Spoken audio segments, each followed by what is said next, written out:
The novelist has a way of exploring issues, putting flesh on bones, as it were, to tell stories about people that can educate, inform, and sometimes inspire, and even anger. Today's guest uses that art form to shine a light on the challenges facing Native communities and Native women in particular.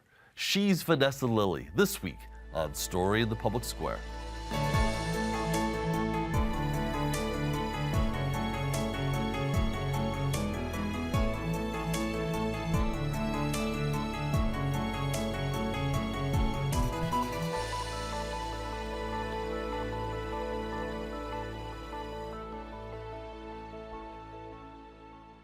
Hello and welcome to Story in the Public Square, where storytelling meets public affairs. I'm Jim Ludis from the Pell Center at Salve Regina University. And I'm G. Wayne Miller, also with Salve's Pell Center. And our guest this week is best-selling author Vanessa Lillie, whose new novel, Blood Sisters, is out now. Vanessa, thank you so much for being with us. Thank you guys for having me. So congratulations about Blood Sisters. We want to talk to you about it. We want to talk to you about the issues that it raises.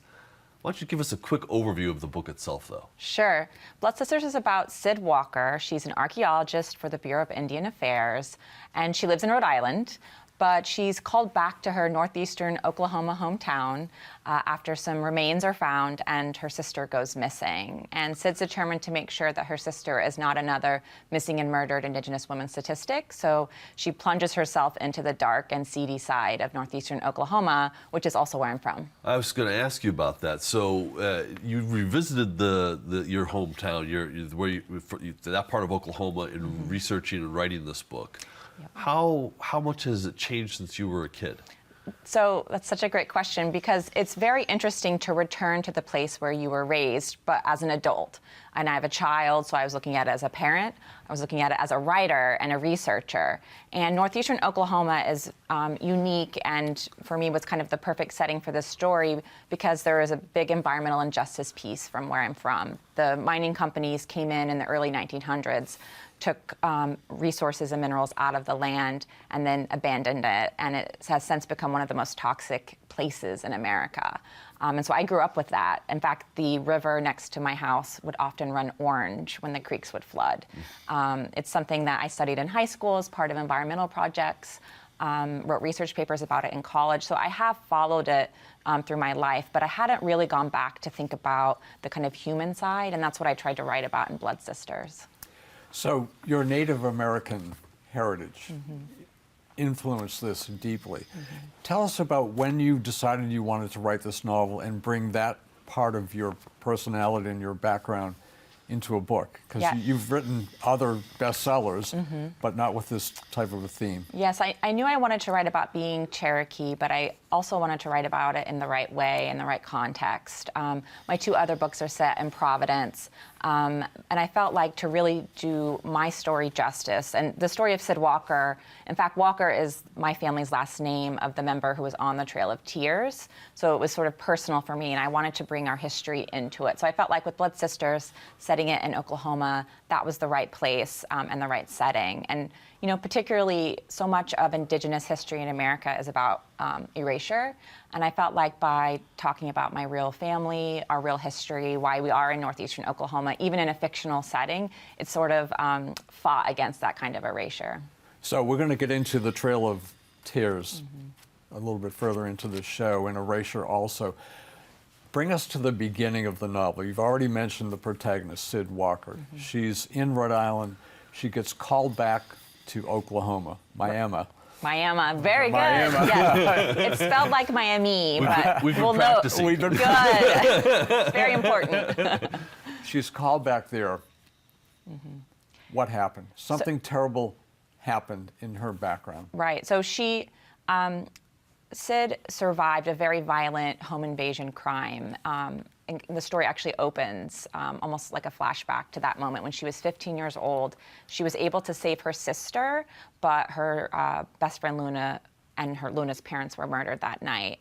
And so that home invasion crime kind of opens the story. And Sid, my main character, has lived with that trauma her whole life. And so when she's called back to northeastern Oklahoma, she's in a way, not only there's some remains found that could be tied to that crime, but also I think for her, it's to really deal with the trauma for the first time in her life and kind of reconcile what happened that night. You know, if you study trauma research, so much of it lives in our body, Yeah. and it lives even maybe in our DNA, carried down through ancestors. And so Absolutely, trauma yeah. was a big part of what I wanted to explore with her character, not only from that violent night, but even through the trauma of the Trail of Tears, the relocation, you know, just depending on how far back you go.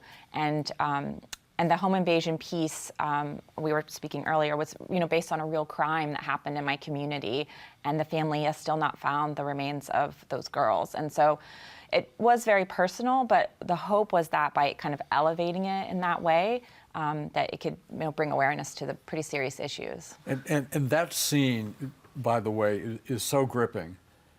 It's violent, but it's gripping. I mean, you cannot let go of it. And that's true of all your writing, you know, and true in this book right through to the very end. I mean, the writer is just, you're brought there. Sometimes you don't want to be there, but you have to be there, and you can't get away from there. Yeah. I think I'm a pretty impatient reader. So as a writer, I really push myself, and thank you for saying that. I push myself to try to make it a page turner, because as much as the history and even the personal pieces are important, at the end of the day, I have a job to do, and that's be a thriller writer and to entertain and make sure people are compelled by the mystery and turning the pages. Entertain and in this case, educate too. Clearly. Yeah. And I can say, just from my own experience, I tore through this book. It is a page turner. Good. Yeah, absolutely. I want to talk a little bit, though, more about Sid, because she's really an intriguing character. When you write, how do you conjure these characters in the first place? I think voice is a big part of it. I kind of hear a voice of a character. It often takes writing a whole draft before I've developed that voice. I mean, for Sid, there were a few things that were important to me. I wanted her to have my background. I wanted her to be white-presenting Cherokee, to be from northeastern Oklahoma. I also wanted to give her a pursuit of justice at any cost. I feel like, maybe you feel this as a reader too, when a character is really driven, to me, that's the most compelling experience. So I knew I wanted her to really believe in justice. And archaeology came together actually through research. I was connected to an archaeologist through the Bureau of Indian Affairs, and she told me about her view of archaeology was that, you know, she works with tribes to sort of preserve the past but support the future and look at what's valuable to them. And so to me, archaeology was just a really interesting job to give her, and something I was excited to research and explore. So we were talking about violence, and violence has been the story of native peoples on this continent since the arrival of Europeans. Give us an overview of that. I mean, the way native indigenous people have been treated. Yeah, right. Is violence. Absolutely. And more, of course. But talk about the violence part. And then you can tell us about the Trail of Tears, which is... Yeah, absolutely. So, I mean, filming here in Rhode Island, we're in the heart of colonialism, right? And from those earliest days of when explorers came here, it's interesting. I've been reading a lot about this for the sequel, The Blood Sisters. And, you know, it wasn't as simple as explorers arrived and began to slaughter Native Americans. That actually isn't exactly what happened. There was a lot of diplomacy that happened originally, but then land became more valuable. Deals that had been struck, they went against them. And there became a demonizing of Native Americans in order to justify colonial actions of taking land and resources. And I mean, here in Rhode Island, you saw something like the Great Swamp Massacre, for example. But the most violent act on Rhode Island soil in the history of the state. That's right. And every tribe has a story or many stories like that. For example, the Trail of Tears with the Cherokee people. I mean, that was essentially Andrew Jackson going against the Supreme Court ruling that he couldn't take the land, but he did it anyway. And my family was outside of basically Nashville. We were removed to camps, almost like cattle, and then marched across the country to Oklahoma. And there were many Trail of Tears. And that's not a unique story to the Cherokee. Many tribes had similar stories of their land being taken, stolen, and then being relocated, and even relocated again. The Quapaw tribe, which is the tribe whose land was taken in this book, their land was taken twice. They were moved from Arkansas, and then they were moved again to northeastern Oklahoma. So there are many Trail of Tears in Indigenous history. Wow. another type of displacement, and this continued until relatively recently, were Indian boarding schools. Oh, yes. And the motto was, I can't even say this, but I have to say this: kill the Indian and save the child. And again, these were schools across the country where young Native children were sent to have their ancestry, their heritage essentially erased. Talk about that. And again, these continued until relatively recently. This wasn't like 300 years ago and then they stopped 200 years ago. There are living survivors of the boarding schools right now, and they were certainly in America as well as extensively in Canada. You maybe have heard about people finding children's remains on these boarding schools. Yeah. And recently, right? Absolutely. Yeah. And I mean, it's again, it goes back to erasure. When you're trying to steal land, steal resources, and dominate a culture, you have to remove the culture. And Indigenous people fought back for hundreds of years and really continue to. We are still here. But with the boarding schools in particular, they were trying to take away that Native identity. And it wasn't just that children were sent there. They were often stolen from homes. I mean, there are stories of whole towns and villages being attacked and burned because they wouldn't send their children to these boarding schools. And so it's something we're just now kind of truth and reconciliation is a term often used with the boarding school process. The New York Times had a huge piece recently about the boarding school. So it's something that's being talked about more and being shared more, but I think we have a lot to reconcile with what has been done. And you mentioned talked about and shared. What about education in schools? A lot of this is still not taught. Oh, in many schools. In many schools. I mean, all across the country. Absolutely. Not just in Oklahoma or Tennessee. Right. I was emailing, a reader had emailed me recently actually just saying, did you take Oklahoma history? And I was like, I did, but I hardly remember any narratives around the tribes themselves. It's actually much more about like the land run and this sort of myth around the frontier and this idea of coming out in wagons and The there covered just being wagons empty land and, like Far and Away with Tom Cruise or something, like these, sort of ridiculous ideas of what was here. And I think we are just at the very beginning of trying to tell the truth.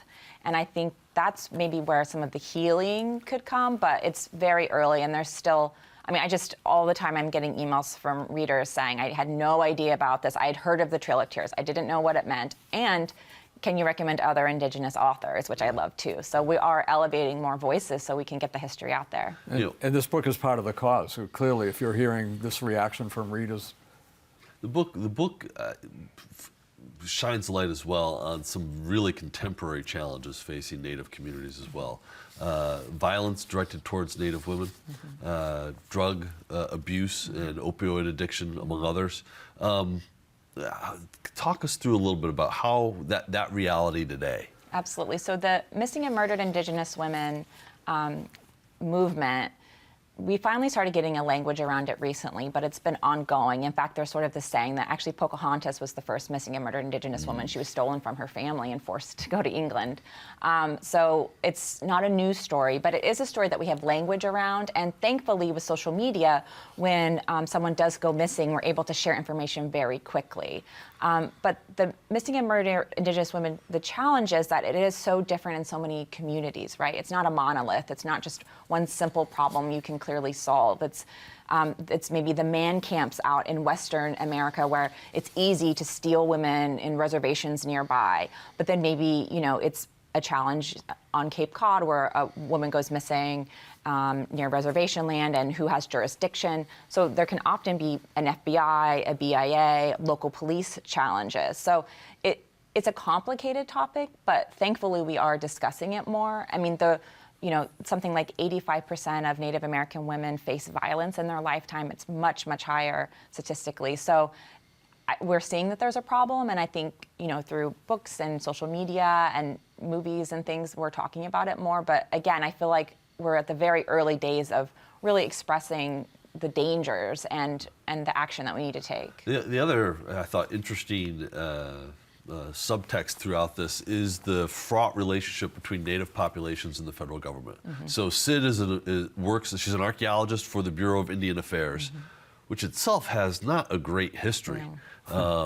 Yeah, what's the reality of that relationship today? Yeah, so for me, I thought as a writer, it's really interesting to put your characters in a difficult position. So I like this idea of her working for the BIA, which has a very fraught and challenging past with tribes, but also for her to want to do good because she does have access to resources. And, you know, the government does do a lot of good. I have family members who actually worked for the BIA. And so I do know and see the good that they do.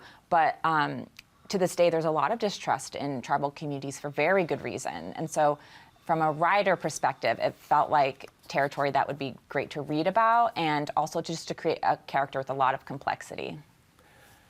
Talk about another issue that you bring into this book, and that's other disparities between Native people and non-Native people in this country, and those include economic, educational, health and healthcare. And I think during COVID, we really saw that, you know, in a glaring light. I did some writing about that and did a lot of reading about that.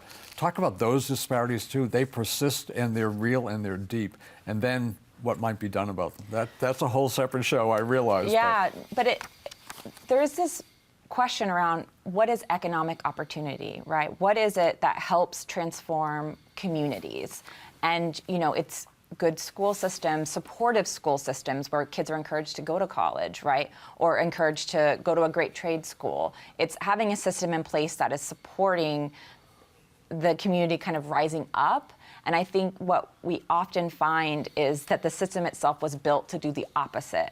And so when we look at different indigenous communities, I think the question is, you know, how are the schools?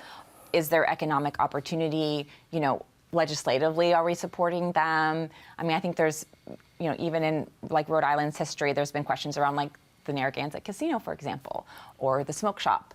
Those are things I'm researching right now for my sequel. The smoke shop raid. The smoke shop raid, right? Another act of violence. That's another act of violence against that community. And the essence of those things are actually economic opportunity, whether or not you agree with smoking taxes or casinos. We have seen in indigenous communities that casinos do provide a lot of income to the tribes, in which suddenly they have the ability to, you know, build schools, build hospitals. In northeastern Oklahoma, actually, there's a lot of casinos that bringing in that money to the tribes give them more power, right? And that, again, goes against the system that is in place. And so I think there's some questions around what economic opportunities are we giving to Native communities that extend not only to Wi-Fi and clean water, which are also important, but also, you know, college education and things that create real generational wealth and opportunity.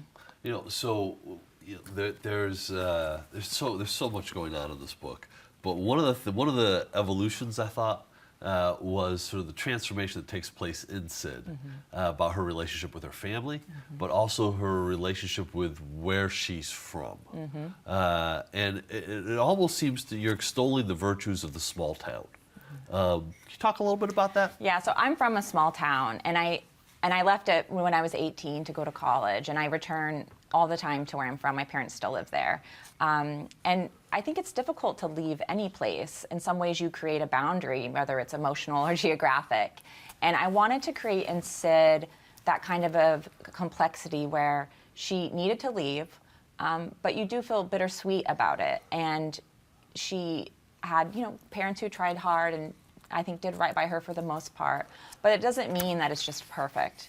And so I wanted her to be able to return home and have a lot of those feelings that maybe people have also experienced, which is you come home and it's a mixed feeling. It's both positive and negative. And I think that she's the kind of character that can kind of hold both of those things. Actually, was just on a book group last night with Tamaqua Museum, actually. And Which is a great local Rhode Island wonderful Native History museum. Headed by Lorenz Spears, Yeah. who we've had on our show, actually one of the very first guests. Oh, I love that, yes. They were reading Blood Sisters last night, and a woman actually commented exactly that. She said, you know, I'm from a small town in Kansas, and I really resonated with Sid having trouble going back to where she's from, but also feeling bad about never going back. And that's something I kind of wanted to write about personally, and I was glad to see people connecting with that.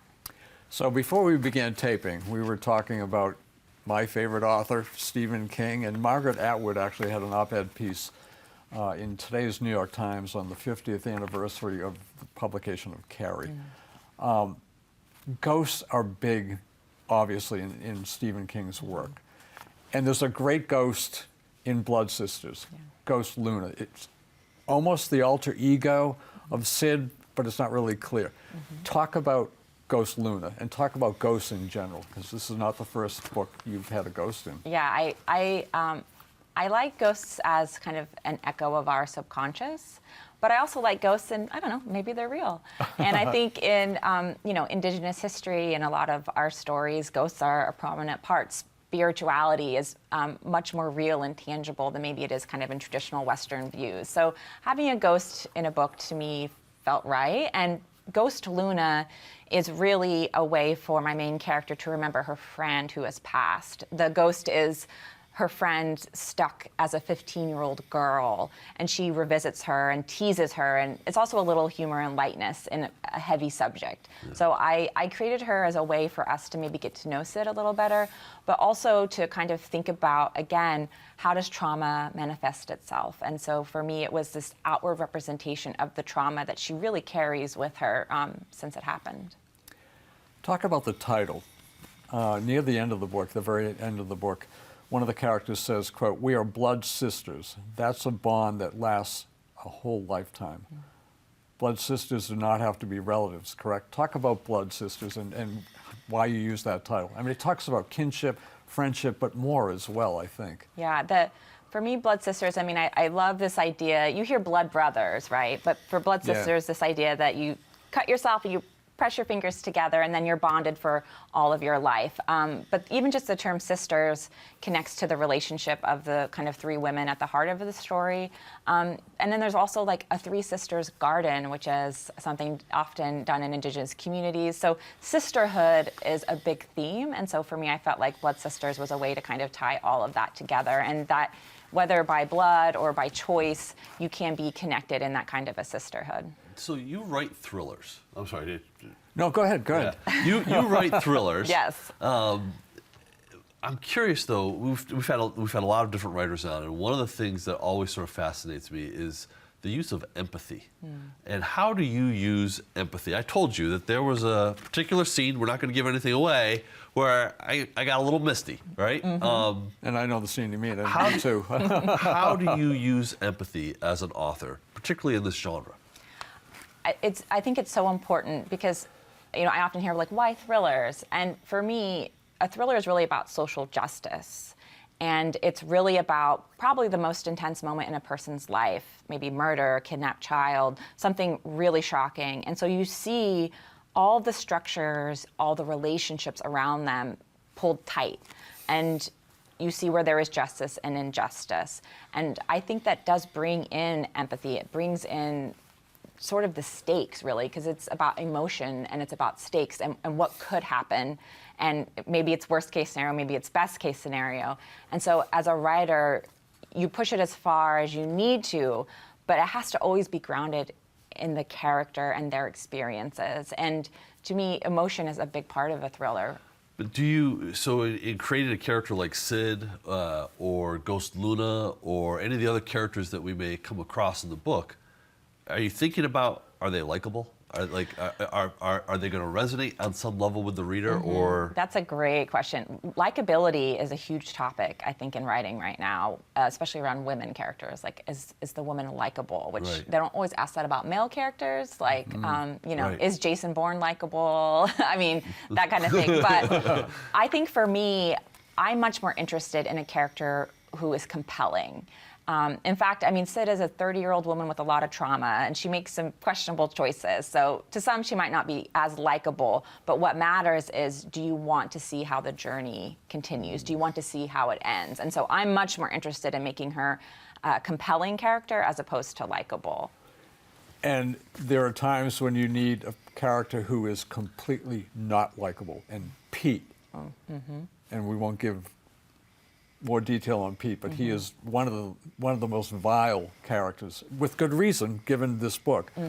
Is it more difficult though to write one or the other, like someone who's sort of like an anti-hero versus the hero? So villains, I'm very careful with, or antagonist really, if you will, because you don't want it to be a caricature. You don't want it to be ridiculous. And also, I love the phrase, the villain is the hero of their own story. Yeah. I think as a writer, you need to remember that, because if they're just so cartoonishly bad, it's not interesting. Yeah. And so even with the worst of the bad guys in this story, I did at least try to think about why they were making their choices. And I ended up kind of writing a bad guy a little worse than I normally would. I think I like more shades of gray.